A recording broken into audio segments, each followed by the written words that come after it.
5 महीने पहले जब निफ्टी में 17,100 के आसपास था, तब निफ्टी में सडन गिरावट आई 6.25% की। तब सबसे पहले क्रैश हुआ आईटी सेक्टर, जिसमें गिरावट आई 12.75% की, यानी निफ्टी का ऑलमोस्ट डबल। और साथ ही इंट्रोड्यूस हुआ ये नया वर्ड एट्रिशन। सबने गूगल करना स्टार्ट किया, मैंने भी किया, ये एट्रिशन क्या होता है। फिर पता चला अरे ये तो सैलरी इंक्रीमेंट की बात कर रहे हैं, जिससे एम्प्लॉय उन्हें छोड़ के ना जाए, मैन पावर रिटेन करने के लिए प्रमोशन। फिर हुआ शुरुआत एक नई ट्रेंड की। अगर किसी भी चैनल पे आईटी सेक्टर की बात होती है तो ये वर्ड एट्रिशन तो इस्तेमाल होना ही चाहिए, वरना तुम स्मार्ट नहीं लगोगे। और अगर तुम स्मार्ट नहीं लगोगे तो तुम्हारी बात कौन सुनेगा। तो पिछले 5 महीने में मैंने ये वर्ड एट्रिशन जितनी बार सुना है, मुझे नहीं लगता पिछले अगले 50 सालों में मैं इस वर्ड को सुनूंगा, क्योंकि ट्रेंड तो आते जाते रहते हैं। चलिए अब मजाक खत्म करते हैं, अब थोड़ा समझते हैं कि हो क्या रहा है हमारे इस लाडले आईटी सेक्टर में, जो इन्वेस्टर पोर्टफोलियो की जान है।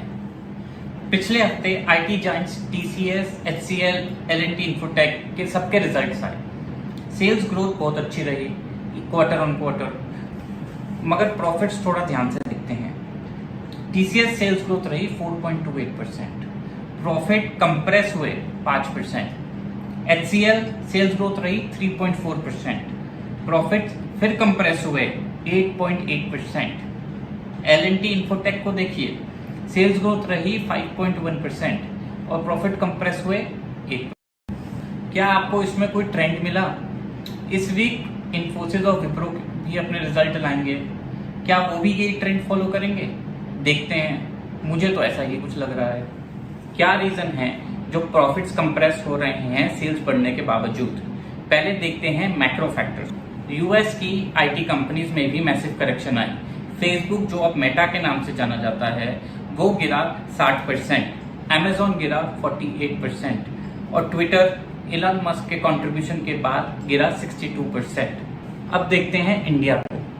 Post pandemic high travel cost और हमारा फेवरेट एट्रिशन कॉस्ट, जिसकी वजह है rising competition from small cap and mid cap IT companies, जो qualified professionals from large cap companies poach कर रही है किसी भी प्राइस पे। हाई इंक्रीमेंट और ग्रेट पैकेजेस, एम्प्लॉयज की डिमांड ही डिमांड। काबिलियत है तो जो पैसा मांग लो सारी कंपनीज देंगी, यही सच है। एक फैक्टर और भी है, मार्केटिंग का। आईटी कंपनी का सबसे बड़ा एक्सपेंस होता है मार्केटिंग का, और जैसे जैसे कंपटीशन बढ़ता है कंपनीज के एक्सपेंसेस मार्केटिंग के बढ़ते चले जाते हैं। सिर्फ नए क्लाइंट्स को अप्रोच करने के लिए ही नहीं, बल्कि एग्जिस्टिंग क्लाइंट्स को भी रिटेन करने के लिए। दोस्तों, आज से 3 से 5 साल पहले जो 3-4 कंपनीज इंडिया में काम कर रही थी, आज वही काम 20 से ज्यादा कंपनीज कर रही हैं। क्लाइंट बेस की ग्रोथ स्टेबल तो है, मगर उसकी सप्लाई कई गुना इस समय उसको आउटरन कर रही है। सिर्फ एक ही फैक्टर है जो क्लाइंट रिटेंशन अच्छी कंपनीज के साथ काम कर रहा है, वो है इन कंपनियों की गुडविल। 2021 में जब लॉकडाउन का असर कम होने लगा, तब सबसे फास्टेस्ट ग्रोथ इंडियन इकोनॉमी में आई आईटी सेक्टर में। 60% आईटी सेक्टर बढ़ा सिर्फ 2021 के अंदर। मगर 2022 में क्या हुआ? 2022 में आईटी सेक्टर के प्रॉफिट्स 2021 की ग्रोथ को कैच ही नहीं कर पाए। इनफैक्ट प्रॉफिट्स तो ऑलरेडी थकने लगे थे दिसंबर 2021 के प्रॉफिट क्वार्टरली रिजल्ट, और ये तो सिर्फ शुरुआत है। आने वाले समय में मेजर हिट लेंगे आईटी सेक्टर के रिजल्ट्स। और मैं बात कर रहा हूँ दोस्तों लार्ज कैप कंपनियों की। मिड कैप और स्मॉल कैप की तरफ तो सोचना भी मत, उसमें आपको नींद नहीं आएगी अगर आपके पोर्टफोलियो में होंगे। दोस्तों, इंडियन आईटी सेक्टर में एक अच्छी बात तो है, उसकी ऑर्डर बुक सबसे स्ट्रॉन्ग है वर्ल्ड के अंदर, और ये order book quarter to quarter grow जरूर होगी। मगर आप इन्वेस्टर को ऑर्डर बुक, सिर्फ ऑर्डर बुक के भरोसे बहका नहीं सकते, उसको चाहिए प्रॉफिट ग्रोथ। दोस्तों याद रखना, बैलेंस शीट कभी झूठ नहीं बोलती। आप 100 रुपए की चीज बेचते हो और बोलते हो आप प्रॉफिट 20 रुपए, तो इन्वेस्टर बिल्कुल खुश होगा। मगर आप 150 रुपए की चीज बोलते हो और बोलते हो भैया 145 रुपए खर्च हो गया, तो इन्वेस्टर पूछेगा क्यों हो गया? नहीं पूछेगा। और कंपनी बोले ये खर्चा हुआ एग्जिस्टिंग मैन पावर को सस्टेन करने के लिए और रिटेन करने के लिए, तो फिर इन्वेस्टर क्या चुप रहेगा? आप और मैं तो बहक जाते हैं इमोशन में। TCS है, इन्फोसिस है, विप्रो है, हमने इनके अंदर सालों में पैसा बनाया है, कैसे साथ छोड़ दे इस समय। पर FII को कोई इमोशनल अटैचमेंट नहीं है, उसके लिए बिजनेस इज बिजनेस, और रिश्ते होते हैं घर में आफ्टर ऑफिस आवर्स। वो क्यों रहेगा इन्वेस्टेड, खास तौर से जब उसके पास दर्जनों कंपनीज हैं जिसमें उसको अच्छी ग्रोथ दिख रही है, चाहे वो फाइनेंस हो, बैंकिंग हो, ऑटो हो, FMCG हो, गवर्नमेंट भी उन्हें सपोर्ट कर रही है। पैसा किसी के पास कितना भी हो, हर कोई चाहता है कि उसको ज़्यादा से ज़्यादा रिटर्न मिले विद मिनिमम रिस्क, तभी वो रहता है इन्वेस्टेड। जैसा हमने पिछले वीडियो में डिस्कस किया था, finance is not only about investing, it's about getting asymmetric returns.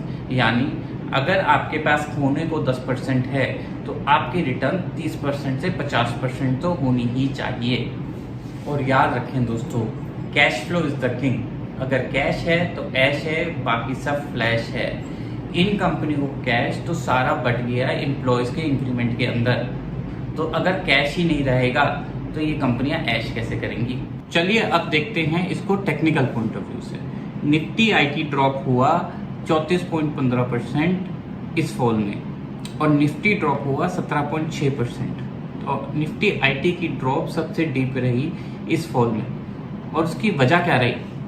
पिछले 5 साल की IT सेक्टर की PE यानी प्राइस टू अर्निंग रेशियो रही 23 से 24, पिछले 3 साल की रही 26 से 27, और गैस करो पिछले 1 साल में कितनी रही? 34 से 35। थोड़ा महंगा तो ये हो ही गया था, लेकिन हुआ क्या? रिजल्ट्स ने भी इस महंगाई को सपोर्ट नहीं किया। पहले IT सेक्टर में सैलरी हाइक होती थी 8% से 20% सालाना। पिछले साल में IT सेक्टर की सैलरी हाइक हुई है 50% से 200%। TCS का शेयर गिरा 27%, इन्फोसिस का शेयर गिरा 31% और विप्रो का 48%। टेक्निकली इन्होंने अभी तक अपना बॉटम नहीं बनाया है, और जब तक ये अपना बॉटम नहीं बनाएंगे दोस्तों, इन शेयरों को खरीदना बहुत ही खतरनाक होगा।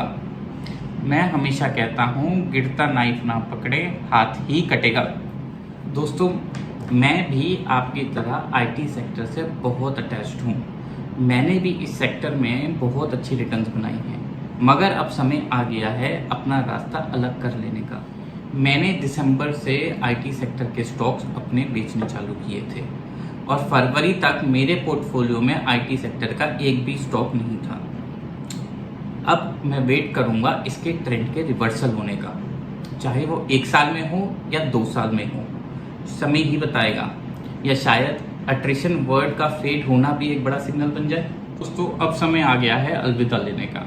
अगर आपको वीडियो पसंद आया तो लाइक ज़रूर करें, और कमेंट सेक्शन में नीचे बताते रहें मैं किस सेक्टर और किस स्टॉक के ऊपर आपके साथ डिस्कस करूं। Till then, good bye and जय हिंद।